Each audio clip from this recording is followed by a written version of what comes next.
नमस्कार दोस्तों। चलिए अब समझते हैं इंडिविजुअल साइकोलॉजी।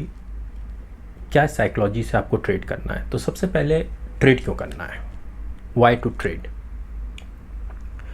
ट्रेड अब वाई अगर ट्रेड करना है तो बेसिकली आपकी एक जो ड्रीम है, जो आपका डिज़ायर है, पैसिव इनकम, एडिशनल इनकम, इन सब के लिए होता है।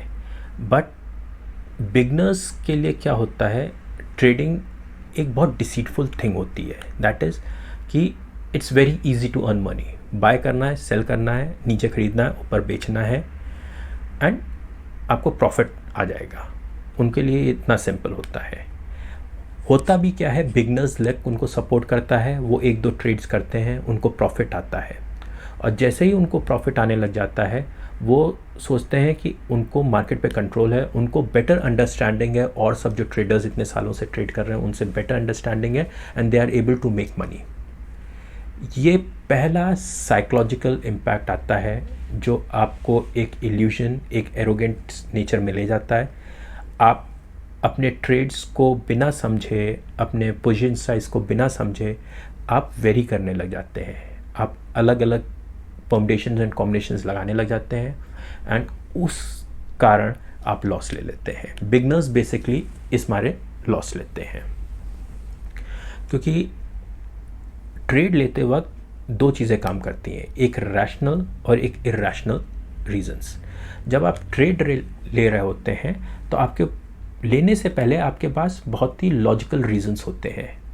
आपको एक अपॉर्चुनिटी दिख रही होती है, आप उस पर बेसिकली बहुत ज़्यादा थॉट प्रोसेस लगा के आप उसको ट्रेड करने की कोशिश करते हैं।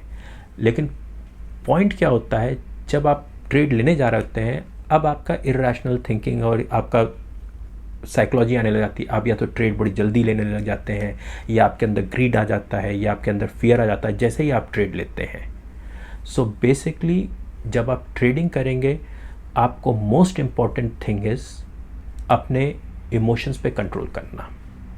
क्यों कर रहे हैं? क्योंकि एक चीज़ याद रखिएगा, ट्रेडिंग में एक रियलिटी होती है और एक फैंटेसी होती है। क्लियर? मैं आपको एक स्टोरी सुनाता हूँ। मेरा एक दोस्त था, उसने ट्रेडिंग स्टार्ट की और उसने 2 लाख रुपए डाले और वो पर मंथ अप्रॉक्सीमेटली 1% से 2% पर मंथ रिटर्न्स निकाल रहा था। जब वो ये ट्रेडिंग करने लगा और उसने 3-4 महीने 5 महीने जब ये ट्रेडिंग की तो उसको लगा कि अब उसको अपना कैपिटल इंक्रीज़ कर देना चाहिए 2 लाख से 10 लाख या 15 lakh, depending on his this situation. मैंने उससे पूछा ये क्यों करना चाहते हो? तो उसने कहा क्योंकि मैं 1% निकाल रहा हूँ, 12% मेरा साल का रिटर्न है। मुझे ऐसा लगता है कि मैं 10 लाख रुपए डालूंगा या 20 लाख रुपए डालूंगा तो मैं 5 से 10% रिटर्न निकाल सकता हूँ, क्योंकि मेरे पास जब कैपिटल ज़्यादा होगा, मैं अपने पोजीशंस को कंट्रोल कर लूँगा तो मेरा प्रॉफिट परसेंटेज बढ़ जाएगा। मैंने कहा ठीक है फिर कर लो, क्योंकि मैंने अगर उस वक्त उसको समझाया होता तो शायद वो मेरी बात नहीं मानता।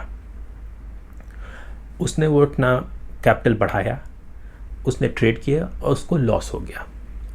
मैंने उससे फिर पूछा कि बॉस तुमने तो इसमें 15 लाख रुपए डाले थे और तुम्हें लॉस हो गया, क्या रीज़न था? तो उसने कहा थोड़ा मार्केट एनालिसिस गड़बड़ हो गई, मार्केट मेरे अकॉर्डिंग नहीं चली एंड वेरियस उसने 1-2 लॉजिक्स हमको दिए, जो बेसिकली हर एक लॉस लेने वाला बंदा लॉजिक देता है। कभी वो ये एक्सेप्ट करता है कि उसकी गलती क्या है, क्योंकि वो एनालाइज नहीं करता है। वो एक अजम्पटिव, अपने लॉस का भी एक अजम्पटिव वो लेता है, सोच बताता है कि क्यों क्यों हमको लॉस हुआ। फिर मैंने उसको बताया कि तुम्हारा लॉस किन कारणों से हुआ जो तुमने सोचे भी नहीं थे। अब मैंने उसको बताया कि तुम्हें लॉस क्यों हुआ।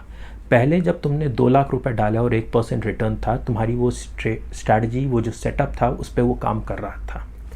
जैसे ही तुमने पैसा बढ़ा दिया, जैसे ही तुमने अपना कैपिटल बढ़ा दिया, तुमने 15 लाख रुपए उसमें डाल दिए, तुमने अपनी क्वांटिटी, क्योंकि तुम्हें अब रिटर्न्स ज़्यादा निकालने हैं, क्योंकि 5% रिटर्न निकालने हैं, तुमने अपना पोजीशन साइज चेंज कर दिया। जब तुमने पोजीशन साइज चेंज कर दिया तो तुमने काउंट में ही नहीं लिया कि जब एक एक लॉट पे हम काम कर रहे थे या 100 क्वांटिटी पे काम कर रहे थे तो मेरा स्लिपेज कम था। मार्केट में इतनी लिक्विडिटी थी कि वो खप रहा था। लेकिन जब तुमने वही चीज़ ज़्यादा क्वांटिटी में करने की कोशिश की तुम्हारी स्ट्रैटेजी वैसे ही थी। अगर तुम एक ही लॉट करते तो तुम्हारा पैसा उतना ही बनता, अच्छा ही बनता, 1% रिटर्न आता। लेकिन तुमने क्वांटिटी अगर बढ़ा दी, तुमने पोजीशन साइज बढ़ा दिया, तुम्हारा स्लिपेज का नुकसान होने लग गया। कुछ शेयर्स तुम्हारे जो करंट मार्केट प्राइस था उस पर ट्रेड हो रहे थे और कुछ below the market price trade हो रहे थे या above the market price trade हो रहे थे। लोग ये समझ नहीं पाते हैं, उनको सिर्फ ये लगता है कि मेरे पास अगर इतना पैसा हो जाएगा तो मैं ट्रेड अच्छा कर लूँगा, मैं पोजीशंस को कंट्रोल कर लूँगा। उनको ये पता ही नहीं है कि मार्केट में कई लोग मिलियंस ऑफ डॉलर्स लेके करोड़ों रुपया लगा के भी खो देते हैं, क्योंकि उनको पता ही नहीं है कि उनका जो सेटअप है, जो स्ट्रैटेजी है, वो कितने कैपिटल तक चलेगा। उनको लगता है यार मैंने 2 लाख रुपए डाले, 1% निकाल ले रहा हूँ, तो 10 लाख डालूंगा तो 5% निकाल लूँगा। ऐसा नहीं होता है मार्केट में, मार्केट ऐसा नहीं चलती है। आपको ये अपना स्ट्रैटेजी को समझना पड़ेगा कि स्लिपेज कैसे आ रहा है, वो स्ट्रैटेजी कितने लेवल तक काम करेगी, कितनी क्वांटिटी तक काम कर सकती है। क्योंकि हर एक, जैसे ही आप अपनी मार्केट में कैपिटल बढ़ाते हैं, आपकी जो पुरानी स्ट्रैटेजीज हैं वो फेल करने लग जाएंगी, जस्ट एक ही रीज़न से, दैट इज़ द, वो कंज्यूम नहीं हो पाएंगे, वो क्वांटिटी लॉट साइज उतने चल नहीं पाएंगे उसमें स्ट्रैटेजी में, क्योंकि वो स्ट्रैटेजी में इतनी लिक्विडिटी नहीं है या उस मार्केट में, उस स्क्रिप्ट में उतना पोटेंशियल नहीं है। तो ये चीज़ आप समझिए। तो एक तो पहला इल्यूजन अपने दिमाग से हटा दीजिए कि मेरे पास अगर ज़्यादा कैपिटल होगा तो मैं अपनी पोजीशन संभाल लूँगा और मैं ज़्यादा प्रॉफिट निकाल पाऊँगा और मेरा रिटर्न परसेंटेज बढ़ जाएगा। ऐसा नहीं होता है। अगर आप कैपिटल बढ़ाने की सोच रहे हैं तो आपको अपनी स्ट्रैटेजी कम्प्लीटली चेंज करनी पड़ेगी, कम्प्लीटली चेंज करनी पड़ेगी, क्योंकि फिर उस कैपिटल के हिसाब से आपकी स्ट्रैटेजी चलती है। तो मेरा ये मानना है, सक्सेसफुल जो ट्रेडर्स होते हैं वो रियलिस्टिक होते हैं, उनको लिमिटेशंस पता होती हैं, उनको एबिलिटी पता होती है, उनको लिमिटेशंस पता होती हैं अपनी स्ट्रैटेजीज़ की। उनको पता होता है ये ट्रेड कहाँ तक काम करेगा, किस कैपिटल, किस क्वांटिटी के ऊपर ये ट्रेड फेल होने लग जाएगा। बट मैं 90% लोग ट्रेडर्स को मैं जानता हूँ जिनको ये पता ही नहीं होता है। उनको ये सब पता होता है कि मैंने यार 2 लाख रुपए डाले, 1% रिटर्न आ रहा है, अब मुझे 1 करोड़ रुपया चाहिए, मैं कर दूँगा। फिर वो, उनको रियलिटी नहीं पता है, वो रियलिस्टिक प्लान नहीं बनाते हैं, रियलिस्टिक अप्रोच नहीं रखते हैं, वो मार्केट को नहीं समझते हैं। वो क्या समझते हैं कि मेरी स्ट्रैटेजी बस सही है। आपकी स्ट्रैटेजी सही होगी, बट वो स्ट्रैटेजी कितने कैपिटल तक चलेगी उनको ये नहीं पता होता है। सो मेरा ये मानना है, एक रियल सक्सेसफुल ट्रेडर इल्यूजन्स में नहीं रह सकता। He can not afford illusions, he can not afford fantasies. A successful trader must always identify his fantasies and get rid of them. उसको अपने फैंटेसीज से बाहर निकलना होगा, रियलिस्टिक वर्ल्ड में रहना पड़ेगा और तब ट्रेड करना पड़ेगा। क्योंकि जब आप लूज़ करते हैं, आपको लॉस होता है, तो आपका ब्रेन आपको 100 एक्सक्यूज़ेस दे सकता है। मार्केट मेरे अगेंस्ट चली गई, कैपिटल कम था मेरे पास, आप कोई भी रीज़न दे दीजिए, बट फैक्ट एक है, सच्चाई एक है कि आपका पैसा चला गया, आपने लॉस लिया है। मैं ऐसा नहीं कहता हूँ कि ट्रेडिंग में लॉस नहीं होता है, बट मल्टीपल ट्रेड्स में अगर आपको लॉस हो रहा है और या फिर आपको प्रॉफिट लॉस हो रहा है, लेकिन आप ये नहीं समझ पा रहे कि क्यों प्रॉफिट हो रहा है या क्यों लॉस हो रहा है, या कहाँ पे ये सिस्टम फेल करेगा, कहाँ पे मेरी स्ट्रैटेजी फेल करेगी, आपका ट्रेडिंग सिस्टम की क्या लिमिटेशंस है, अगर आपको ये नहीं पता है तो आपको जो भी प्रॉफिट और लॉस हो रहा है वो सिर्फ इल्यूजन्स है। लॉस आपके रियल हैं और प्रॉफिट आपके इल्यूजन्स हैं, यूँ समझ लीजिए। मैं डीमोरलाइज नहीं करना चाहता हूँ, बट ये एक हार्ड फैक्ट है। लोग अक्सर मुझसे बात करते हैं कि मेरे पास कितना कैपिटल होना चाहिए कि जिससे कि मैं मार्केट में, स्टॉक मार्केट में कायदे से कमा लूँ। तो मैं हमेशा एक ही आंसर कहता हूँ कि मैं आपको कैपिटल नहीं बता सकता हूँ कि कितना होना चाहिए। The only thing that you require is आपकी जो स्ट्रैटेजी है वो कितने कैपिटल तक चल सकती है।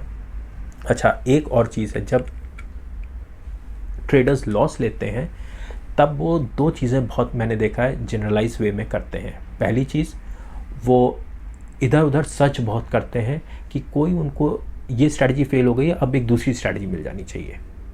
फॉर एग्जांपल जिसने 2 लाख रुपए लगाए और 1% का रिटर्न निकाल रहा था, 10 लाख लगाए, 15 लाख लगाए और फिर उसको लॉस हुआ, तो फिर वो स्ट्रैटेजी ढूंढने लग जाता है, फिर वो एक स्ट्रैटेजी सीखता है, फिर उस स्ट्रैटेजी में उसको प्रॉफिट होता है। वो ये नहीं समझ पाया कि ये स्ट्रैटेजी इस 15 लाख पे काम कर रही है, लेकिन जैसे ही वो कैपिटल कम करेगा या घटाएगा या बढ़ाएगा फिर फेल कर जाएगी। सो पहली चीज़, आप मार्केट में स्ट्रैटेजीज को ढूंढना बंद करें, अपने कॉन्ट्रैक्ट नोट्स, अपने पोजीशन साइज, इन सब का डेटा रखें और उसको ध्यान से देखें कि क्या हो रहा है आपके साथ। मार्केट में करोड़ों हज़ारों स्ट्रैटेजीज हैं, क्लियर। कोई भी एक स्ट्रैटेजी आप मार्केट से देखिए, उठाइए, अच्छी लगती है रख लीजिए, लेकिन फिर जब उस पर आप अपना रियल पैसा लगा के जब ट्रेडिंग कर रहे हैं तो फिर उसका डेटा रखिए और आप देखिए कि कहाँ तक ये स्ट्रैटेजीज आपको सक्सेसफुल बनाती है। नहीं तो आप मार्केट में सिर्फ स्ट्रैटेजीज ढूंढते रहेंगे, कभी ये कभी वो, there are thousands of strategies. दूसरी चीज़ है, मार्केट में लोग एक बहुत ज़्यादा इल्यूजन में रहते हैं, computerize trading, auto trading, robo trading. मैं फिर बताऊंगा, जब मार्केट में साइकोलॉजी एक इम्पॉर्टेंट रोल प्ले करती है, फियर और ग्रीड बहुत इम्पॉर्टेंट रोल प्ले करता है। कंप्यूटराइज ट्रेडिंग, रोबो ट्रेडिंग या ऑटोमेटेड ट्रेडिंग एक लिमिटेड एस्पेक्ट तक ही, एक लिमिटेड टाइम पीरियड तक ही सक्सेसफुल होती है और पैरामीटर्स चेंज हो जाते हैं और वो अनसक्सेसफुल हो जाती है। हर एक ट्रेडर को ये बहुत कायदे से रियलाइज़ हो जाना चाहिए कि जो ट्रेडिंग होती है वो बहुत ही सिंपल और एक सिंपल इंटेलेक्चुअल नॉलेज के साथ आप ट्रेड कर सकते हैं। आपको कोई बहुत ज़्यादा एग्रेसिव, कोई बहुत यूनिक स्ट्रैटेजी नहीं चाहिए होती है ट्रेड करने के लिए। आप सिंपल अपने आप को समझें, अपनी साइकोलॉजी को समझें और फिर आप ट्रेड करें। एक सिंपल स्ट्रैटेजी भी आप कहीं से भी जान लीजिए और उसको इम्प्लीमेंट करके आप उस पर वर्क करने लग जाएंगे और इम्प्रूव करेंगे, आप ज़्यादा पैसा कमा लेंगे रादर देन कोई भी कॉम्प्लिकेटेड स्ट्रेटजी, कहीं से पैसा दे के कोई रिसर्च रिपोर्ट, कहीं से पैसा दे के एक ट्रेडिंग सेटअप, आप कुछ भी कर लीजिए, वो सब इल्यूजन है, क्योंकि जब तक आप साइकोलॉजिकली अपने आप को प्रिपेयर नहीं करेंगे। और एक और चीज़ है जो लास्ट, जो मैं अभी तक एम्फसाइज कर रहा हूँ, साइकोलॉजी तो स्ट्रॉन्ग है ही, साइकोलॉजी का ही एक पार्ट है कि आपके पास जितना पैसा है उतना ही चाहिए आपको ट्रेडिंग के लिए। बस ये कभी भी कोई सिचुएशन नहीं होती है कि अभी मेरे पास पैसा कम है। जब आपका पैसा बढ़ेगा तो प्लीज़ अपनी स्ट्रैटेजी को समझ लीजिए कि ये बड़े ज़्यादा कैपिटल में काम करेगा या नहीं करेगा। मैनी ट्रेडर्स जिन्होंने लॉस लिया है मार्केट में, उनका सिर्फ एक ही चीज़ मैंने देखा है, अगर मेरे पास थोड़ा और कैपिटल होता तो मैं इसको 1 हफ्ते के लिए और झेल लेता या 2 दिन के लिए और अपने पास ये ट्रेड रख लेता, तो देखो रिवर्सल हो गया है और मैं प्रॉफिट कमा लेता। होता क्या, आपने पोजीशन ली, मार्केट नीचे गई, आपने पोजीशन काट दी क्योंकि आपको मार्क टू मार्केट लॉस हो रहा था, मार्जिन कॉल आ रही थी, आपने बेच दिया या आपको लगा कि यहाँ बेच देना चाहिए और उसके बाद वो स्टॉक रिवर्सल हो जाता है। आपको ये नहीं पता चलता है कि बेसिकली रिवर्सल क्यों हुआ है, बस आपको ये लगता है कि मेरे पास थोड़ा सा और पैसा होता, अगर मार्जिन कॉल झेलने वाला मेरे पास और भी पैसा होता या मैं कहीं और से पैसा अरेंज कर लेता तो मैं ये ट्रेड में बना रहता और मैं फिर मिलियंस एंड मिलियंस ऑफ पैसा, करोड़ों रुपया कमाता। रिवर्सल जो हो रहा है मार्केट में या कुछ भी हो रहा है, वो आपके कैपिटल को देख के नहीं हो रहा है, उसका वो ट्रेंड है, ऊपर नीचे मार्केट होती रहती है, उससे कोई मतलब नहीं है आपके कैपिटल का। कई बार स्टॉक्स इतने गिरते हैं कि अच्छे से अच्छे फंड हाउसेस उड़ जाते हैं। आपने रीसेंट न्यूज़ में सुना ही होगा कि बड़े बड़े फंड हाउसेस जिनके पास बिलियंस ऑफ डॉलर्स हैं उड़ गए। सो आप समझिए मार्केट का ये ट्रेंड होता है। आपको अपनी स्ट्रैटेजी पे कंट्रोल होना चाहिए, आपको अपनी साइकोलॉजी पे कंट्रोल होना चाहिए और आपको पता होना चाहिए कौन सी स्ट्रैटेजी, कौन सी ट्रेडिंग सिस्टम कितने कैपिटल पे चलेगा। सो ये एक सिर्फ आपका इल्यूजन होता है, आपको अपना जस्टिफिकेशन देने का वो होता है कि बॉस अगर मेरे पास थोड़ा पैसा होता तो मैं बहुत ज़्यादा कमा लेता और मैं बहुत ज़्यादा रिटर्न्स बना लूँगा। लोग मुझसे ये भी कहते हैं कि अगर मेरे पास थोड़ा सा और कैपिटल होगा तो मैं 5% तो हर महीने निकाल लूँगा, 5-10% बहुत आसान होता है निकालना। ये सिर्फ एक लूज़र, एक इनएक्सपीरियंस्ड, जिसका कोई एक्सपीरियंस नहीं होता है मार्केट में, उन सब के ये डायलॉग्स होते हैं। इस इल्यूजन में मत रहिए, रियलिटी में आइए। जिसको लॉस लेना है या जिसकी मेंटालिटी इम्पल्सिव ट्रेड की है या जो मार्केट को नहीं समझ पा रहा है, वो बड़े से बड़ा अकाउंट भी सेकंड्स मिनट्स के अंदर उड़ा देता है। आपने देखा ही होगा कि 2 बड़े बड़े हेज फंड्स रिसेंटली उड़े हैं यूएस के। आप उनका डेटा देख लीजिए, एक शायद मेलविन कैपिटल और एक दूसरा एक और है। आप उनका डेटा देख लीजिए, उनके पास बिलियंस ऑफ डॉलर्स थे, लेकिन जब उड़े तो मतलब कंट्रोल नहीं कर पाए। तो प्रॉब्लम अकाउंट साइज़ की नहीं होती है, बट आपकी ओवरलोडिंग, आपकी स्लॉपी मनी मैनेजमेंट। आपको मनी मैनेजमेंट ही नहीं पता है, आपको ओवर ट्रेडिंग करने का शौक़ है, आपको लेवरेज का कंट्रोल नहीं है, ये सब आपको लॉस देता है। क्लियर? सो अकाउंट साइज़ पे डिपेंड मत करिए, जितना भी अमाउंट है उसके हिसाब से एक स्ट्रैटेजी बनाइए। No matter how good your strategies can be, but अगर आपने मनी मैनेजमेंट नहीं किया, आपका कैपिटल उड़ जाएगा। इनएक्सपीरियंस जो ट्रेडर्स होते हैं वो बेसिकली, मैंने देखा है, जब लॉस हो रहा होता है तब उनको ये नहीं पता होता है कि इसको मैनेज कैसे करना है। सिंपल।